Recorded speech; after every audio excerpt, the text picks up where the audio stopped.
जय हिंद दोस्तों, वंदे मातरम। दिग्विजय सिंह जो कि अपनी अतरंगी बातों के लिए काफ़ी ज़्यादा मशहूर हैं, समय समय पर वो कुछ ना कुछ ऐसे बयान ज़रूर देते रहते हैं जो बयान शायद किसी सुनने वाले को उतने अच्छे ना लगे जितने अच्छे लगने चाहिए, लेकिन हाँ, देते वो ज़रूर रहते हैं क्योंकि उनको कुछ समझ में नहीं आता, क्योंकि एक्टिव पॉलिटिक्स से आजकल वो काफ़ी दूर हो चुके हैं।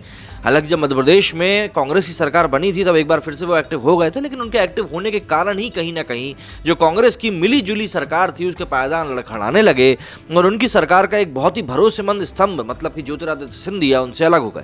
बहरहाल दिग्विजय सिंह की इन्हीं हरकतों के कारण वो बार बार सुर्खियों में बने रहते हैं और एक बार फिर से उन्होंने कुछ ऐसा बयान दिया है जो कि पब्लिक को बिल्कुल भी पसंद नहीं आ रहा है। मध्य प्रदेश के पूर्व मुख्यमंत्री दिग्विजय सिंह ने दावा किया है कि वीर सावरकर ने अपनी पुस्तक में लिखा है कि गोमांस खाने से कोई परहेज नहीं है। दिग्विजय सिंह ने यह भी दावा किया है कि स्वतंत्रता सेनानी विनायक दामोदर सावरकर ने हिंदू धर्म और हिंदुत्व को अलग अलग बताया है। दरअसल अभी हिंदुत्व और हिंदू धर्म को लेकर काफी राजनीति गरमाई हुई है। दिग्विजय सिंह के अनुसार वीर सावरकर ने गाय को एक पशु बताते हुए लिखा है कि वो अपने ही मल में लोट लेती है, वो कहां से भला हिंदुओं की माता हो सकती है। कांग्रेस के राज्यसभा सांसद दिग्विजय सिंह ने शनिवार 25 दिसंबर को ये बयान दिया।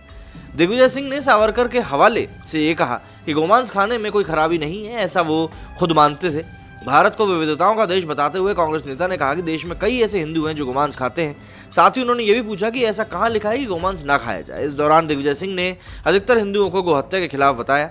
साथ ही उन्होंने लोगों को ये सवाल ही पूछा कि सावरकर के इस बयान के बारे में कितने लोगों को मालूम था। उन्होंने वीर सावरकर और भाजपा को आरएसएस का विचारक बताते हुए लोगों से पूछा कि अब वो ये बात बता दें कि भाजपा संघ के नेताओं के सामने ये बात कहेंगे या नहीं। सेकंड स्टॉप तुलसीनगर नर्मदा मंदिर भवन में आयोजित कांग्रेस के जन जागरण अभियान की सभा में उन्होंने ये बात कही। संगठन को मजबूत करने के लिए गुस्सा पीकर चलने और गाली देने वाली को भी पुचकारने की सलाह देते हुए कार्यकर्ताओं को दिग्विजय सिंह ने कहा कि भाजपा और आरएसएस देश को बांटना चाहते हैं। हालांकि सावरकर का पर विस्तृत शोध करके 2 पुस्तक लिख चुके इतिहासकार डॉक्टर विक्रम संपत ने स्पष्ट बताया कि वीर सावरकर ने अपने जीवन में कभी बीफ नहीं खाया। हाँ, ये सही है कि सावरकर नहीं चाहते थे कि गाय को भगवान माना जाए, लेकिन वो मानते थे कि गाय मानव जाति के लिए उपयोगी है और हमें उसका पूरा फायदा उठाना चाहिए।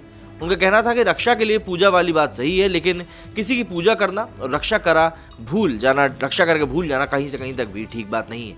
उन्होंने यहाँ सिर्फ शब्द का प्रयोग किया। ध्यान दीजिए, वीर सावरकर का कहना था कि पहले गाय को बचाइए, फिर उसकी पूजा करने की सोचिए। उन्होंने मजहब के नाम पर गोहत्या की निंदा की थी। उन्होंने आर्थिक कारणों से ही सही बल्कि गैर हिंदुओं को गौरक्षा का कर्तव्य बताते हुए कहा था कि गौहत्या करने वाले असुरी प्रवृत्ति के होते हैं। उन्होंने गाय से घृणा त्यागने की सलाह दी थी, गैर हिंदुओं को दी थी और ये भी कहा था कि आज उन्हें गोमांस को बढ़ावा देने वाले बात करके झूठा नैरेटिव फैलाया जा रहा है। भाजपा विधायक रामेश्वर शर्मा ने दिग्विजय सिंह के बयान से नाराजगी जताते हुए कहा कि हिंदुओं के खिलाफ षड्यंत्र रचने का आला करार दिया।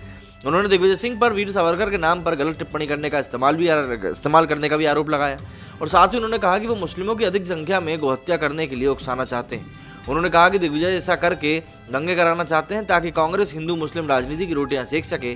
उन्होंने कहा कि हिंदू धर्म के लिए इतनी मेहरबानी तो करो कि गाय को गोमाता कहो। मतलब इतनी बात तो आप समझ ही सकते हो, वरना अगर इतनी भी नहीं समझ सकते तो फिर समझने का क्या ही मतलब है।